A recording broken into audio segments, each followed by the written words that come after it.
La prière. La prière. Bien-aimés dans le Christ, le Seigneur nous propose la prière et la persévérance. Prière et persévérance. Le premier pas, la première étape vers le pardon, c'est d'abord choisir de pardonner. Si je ne choisis pas librement de pardonner, je peux toujours dire en parole que je pardonne, mais la douleur est là. Pardonner ne veut pas dire qu'il n'y a pas de douleur. Ne veut pas dire qu'on oublie. Mais c'est d'abord choisir de pardonner. Il faut faire ce choix libre. Je décide, je choisis, malgré tout, de pardonner. C'est ce qu'a fait David. Je choisis. C'est ce qu'a fait le Christ. Père, pardonne-leur, car ils ne savent pas ce qu'ils font. Il a choisi délibérément. Et ensuite, la deuxième étape, prier. Demander l'aide.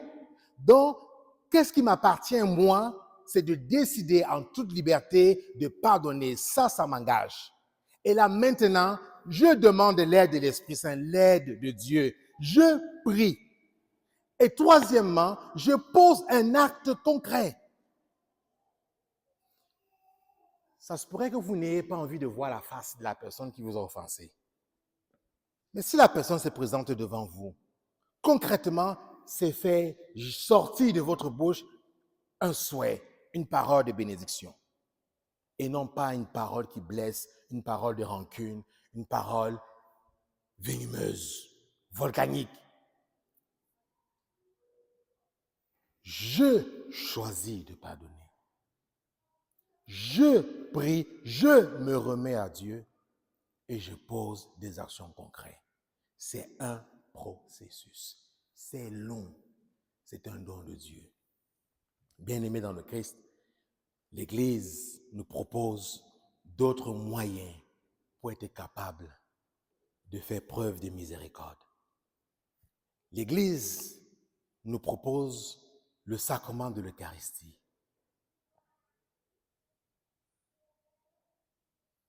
Parce que nous sommes des pécheurs, Dieu choisit de se laisser toucher et choisit de se laisser déposer dans nos mains pour nous dire que nous sommes plus grands que nos fautes, qu'il n'y a pas de péché qui ne puisse pas nous pardonner. Et nous, en recevant l'Eucharistie, nous sommes invités à être miséricordieux comme Dieu l'est. Autrement dit, parce qu'il se donne à nous, malgré nos trahisons, malgré nos rejets, malgré nos refus d'aimer, il nous invite à faire de même, malgré tout. Bien-aimé dans le Christ, qu'à chaque fois que je reçois l'Eucharistie, que je sois conscient que je ne suis pas digne de le recevoir, mais il se donne à moi parce que j'en ai besoin. Et de la même manière que les autres ne sont pas dignes de mon pardon, mais je choisis, comme Dieu le fait en se donnant à moi dans le sacrement de l'Eucharistie, pour dire à l'autre, malgré la blessure, malgré ton offense, je veux cheminer. Il ne veut pas te donner une autre gifle. Je veux avancer. L'Église nous propose le sacrement du pardon. Au sacrement du pardon, le Christ est là pour dire à chacun de nous, la paix soit avec toi. Le Christ est là au sacrement du pardon pour libérer nos cœurs. Pour libérer nos cœurs de toute amertume, de toute colère.